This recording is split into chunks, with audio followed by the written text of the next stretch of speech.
আসসালামু আলাইকুম। আজকে আমি দেখাবো ছোলা রেসিপি ঘুনা। ছোলাটা সেদ্ধ করে নিয়েছি অফ ক্যামেরায়। গ্যাসটা দিয়ে দিলাম। ফ্রাই প্যানে কিছুটা সয়াবিন তেল দিয়ে দেবো পরিমাণ মতো।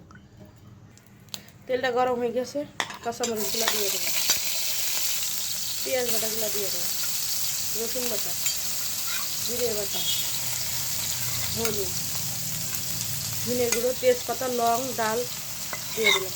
এগুলো দিয়ে নিয়ে দেবো। লবণ কিছুটা পরিমাণ মতো, অল্প একটু পানি। মশলা হয়ে গেছে, ছোলাগুলো দিয়ে দেবো। আলুগুলো দিয়ে দেবো, সেদ্ধ আলু ছোলাগুলো দিয়ে নাড়িয়ে দেবো। ছোলাগুলো ভর্তি থাকতেছে, নাড়িয়ে দেবো। ছোলা ঘুনা হয়ে গেছে, গ্যাসটা বন্ধ করে দেবো। ঢেলে নেব। ডিম, ধনেপাতা, পেঁয়াজ, শসা, ছোলা ঘুনা রেসিপি হয়ে গেছে। দিয়ে ডিম মিক্স করে দেবো।